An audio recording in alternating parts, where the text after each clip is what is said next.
My channel Sujitha's power of women.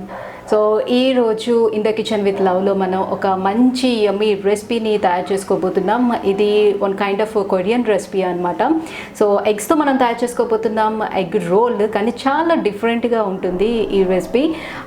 ఇది మనం like రైస్తో కానీ లేదంటే ఏదైనా స్టఫింగ్లో కానీ దేంతోనైనా మనం యూస్ చేసుకోవచ్చు. ఒకసారి తయారు చేసిన తర్వాత మీకే ఐడియా వచ్చేస్తుంది ఇది మనం దేంతో తినచ్చు అని. కూడా కొంచెం డిఫరెంట్గా తయారు చేద్దాం అనుకుంటున్నాను. లెట్స్ సీ దీనికి కావాల్సిన ఇంగ్రీడియంట్స్ ఏంటో ఇప్పుడు చూసేద్దాం. ఎగ్ రోల్కి కావాల్సిన ఇంగ్రీడియంట్స్ ఏంటంటే సాల్ట్ అండ్ మిర్చి powder, butter, food colour anything your choice, and coriander, carrot, eggs. So ఇప్పుడు మనం మిక్సింగ్ బౌల్ తీసుకున్నాం. ఈ మిక్సింగ్ బౌల్లో ఒక్కొక్కటిగా వేసుకుని అన్ని మిక్స్ చేసుకుందాం. సో ఫస్ట్ మనం మిక్స్ చేసుకోవాల్సింది ఎగ్స్ అనమాట. సో ఎగ్స్ ఒక్కొక్కటిగా తీసుకొని బ్రేక్ చేసి మొత్తం ఫుల్ ఎగ్ తీసుకుంటాం.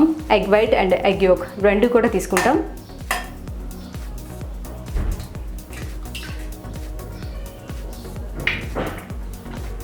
సో టోటల్ నేను మొత్తం 3 ఎగ్స్ తీసుకున్నాను.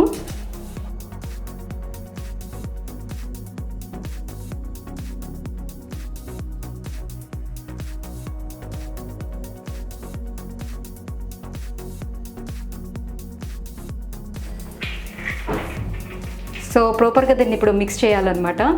విస్క్ తీసుకొని సో ప్రాపర్గా దాన్ని మిక్స్ చేసుకోవాలి.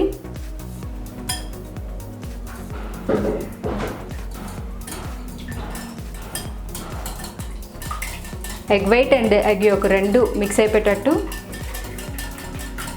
విస్క్తో ప్రాపర్గా మిక్స్ చేసుకోవాలి.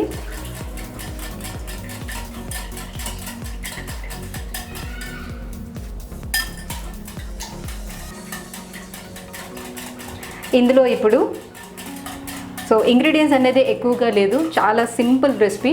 సో మనకి ఎప్పుడైనా సరే కర్రీస్ ఏదైనా లేనప్పుడు కానీ లేదంటే బ్రేక్ఫాస్ట్ ఐటెంలో కానీ ఈజీగా తయారు చేసుకునే రెసిపీ అనమాట ఇది. ఇప్పుడు ఇందులోని కొంచెం సాల్ట్ వేసుకుంటాం. Just 2 pinch of salt. Okay, and 2 pinch of mirchi powder.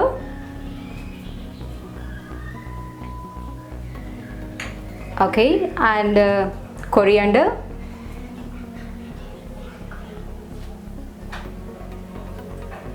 So coriander హెల్త్కి చాలా మంచిది కాబట్టి మీరు కావాలంటే ఎక్కువ వేసుకోవాలనుకుంటే ఎక్కువ కూడా వేసుకోవచ్చు.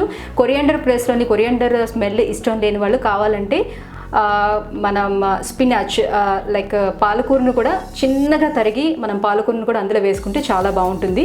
సో నేనైతే ఇప్పుడు కొరియాండర్ తీసుకున్నాను. ఆ తర్వాత అందులో క్యారెట్ తురుము కూడా వేసుకుంటున్నాను.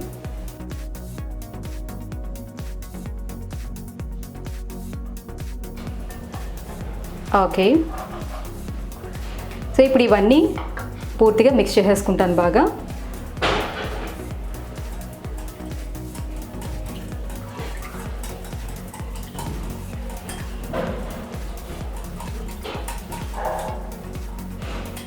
ఇది తిన్నామంటే ఒక ఫుల్ మీల్ తిన్నంత హెవీగా అనిపిస్తుంది మనకి. సో నేను ఓన్లీ క్యారెట్ అండ్ కొరియాండర్ వేసుకున్నాను. కావాలంటే ఇందులో పాలకూర వేసుకోవచ్చు, లేదంటే బీన్స్ కూడా వేసుకోవచ్చు. సో యువర్ ఇంట్రెస్ట్ అనమాట. నేనేంటంటే కొంచెం పంటికి గట్టిగా తగలకుండా ఉండేటట్టు, ఎందుకంటే ఎగ్ అనేది చాలా స్మూత్గా ఉంటుంది కాబట్టి దాంతోపాటుగా పంటికి కొంచెం ఎబ్బటిగా తగలకుండా ఉండేందుకు బాగా చాప్ చేసేసాను అనమాట క్యారెట్ని. సో దాన్ని మిక్స్ చేసేసుకున్నాను. దీంతోపాటు కావాల్సిన వెజిటేబుల్స్ మీ ఇంట్రెస్ట్ని బట్టి కూడా యాడ్ చేసుకోవచ్చు. పాలకూర కూడా డైరెక్ట్గా వేసుకోవడం ఇష్టం లేని వాళ్ళు పాలకూరని పేస్ట్ చేసి అందులో మిక్స్ చేసేసుకోవచ్చు అనమాట. అది కూడా బాగుంటుంది. నెక్స్ట్ ఎపిసోడ్లో అది కూడా చూద్దాం. ఇప్పుడు ఇందులో నేను కొంచెం కలర్ఫుల్గా కనిపించడం కోసం, అందరూ జనరల్లీ మన ఎగ్ తీసుకున్నాము అని అంటే కొంచెం కలర్ఫుల్ అంటే రెడ్ కలర్ని ఎక్కువగా లేదంటే ఆరెంజ్ కలర్ని ఎక్కువగా తీసుకుంటూ ఉంటారు. నేను లిటిల్ బిట్ చేంజ్ కోసం నేను గ్రీన్ కలర్ని, యాపిల్ గ్రీన్ కలర్ని యాడ్ చేస్తున్నాను, ఫుడ్ కలర్ని. సో మళ్ళీ బాగా మిక్స్ చేస్తున్నా. సో ఇప్పుడు మామూలుగా గ్రీన్ కలర్ వెజిటేబుల్స్ వేసి చేస్తే, గ్రీన్ కలర్ లీఫీ వెజిటేబుల్స్ని మిక్స్ చేస్తే ఎలా ఉంటుందో అలాంటి కలర్ వస్తుందన్నమాట.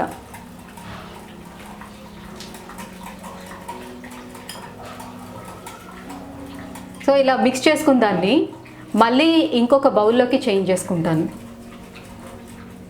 సో ఇప్పుడు నేను బటర్ని తీసుకొని ఇంకో బౌల్ తీసుకొని ఈ బటర్ని బౌల్ లోపలంతా అప్లై చేస్తాను అనమాట.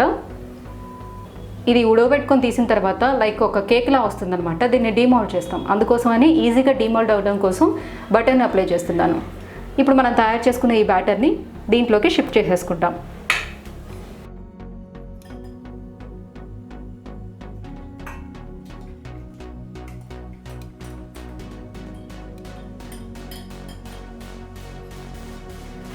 సో ఇప్పుడు కుక్కర్లో వాటర్ వేసి దాంట్లో ఒక చిన్న స్టాండ్ని పెట్టాను. జస్ట్ లైక్ మనం ఇడ్లీస్ ఎలా పెట్టుకుంటామో అలా అనమాట. సో కుక్కర్లోని కొంచెం వాటర్ వేసి స్టాండ్ పెట్టాను అనమాట. ఇప్పుడు స్టవ్ ఆన్ చేసుకుంటాను.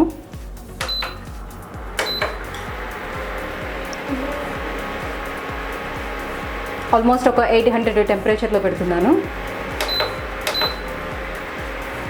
దెన్ మనం తయారు చేసుకున్న బ్యాటర్ని ఆ స్టాండ్ మీద పెట్టుకుంటాం అనమాట.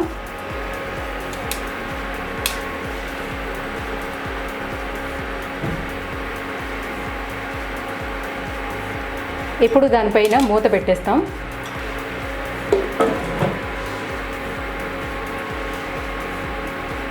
సో ఇలా ఒక 800 డిగ్రీస్ టెంపరేచర్లో నేను ఒక 15 మినిట్స్ వరకు కుక్ చేసుకుంటాను.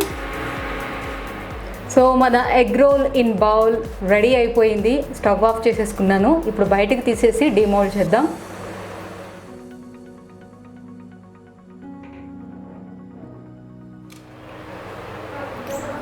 సో యమ్మీ ఎగ్ రోల్ రెడీగా ఉంది. డిమోల్డ్ చేసుకుందాం.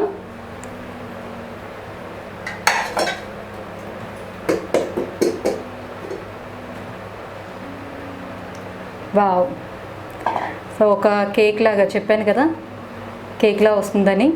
సో చూడొచ్చు మనం. సో చాలా చక్కగా కేక్ షేప్లో వచ్చేసింది. ఇప్పుడు దాన్ని మనం కేక్లానే కట్ చేసుకుందాం.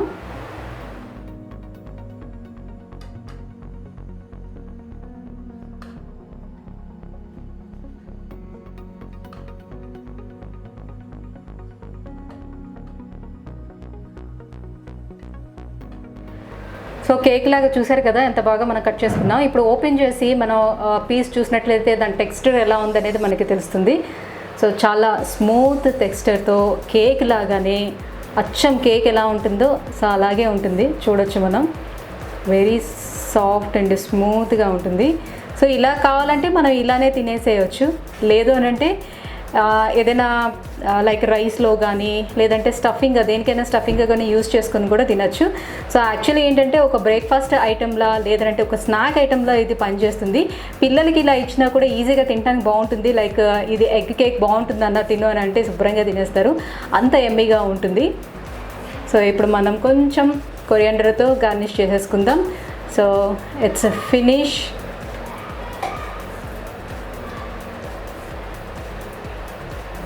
ఓకే, సూపర్ యమ్మీ. జనరల్లీ మనము ప్యాన్లో వేసుకొని చేసుకున్నట్లయితే ఒక ప్యాన్ కేక్లో వస్తుంది. బట్ దీన్ని నేను బాయిల్ చేసుకున్నాను. ఒక ఎగ్ని బాయిల్ చేసి ఇస్తే జనరల్గా తినడానికి ఇష్టపడరు. బట్ ఇట్లా చేసామంటే ఎగ్ యోక్ పోతుంది అనేది, అంటే ఎగ్ని బాయిల్ చేసేటప్పుడు లోపల ఉన్న ఎగ్ యోక్ని చాలామంది పక్కన పెట్టేస్తూ ఉంటారు తినకుండా. సో ఎగ్ యోక్ అనేది ఇంపార్టెంట్, అది పోతుంది అది వేస్ట్ అయిపోతుంది అని లేకుండా ఆయిల్ లాంటిది ఏమి యూజ్ చేయకుండా చక్కగా మనం బాయిల్ చేసుకొని కేక్ లాగా మనం తయారు చేసుకున్నాం అనమాట. So finally it's ready.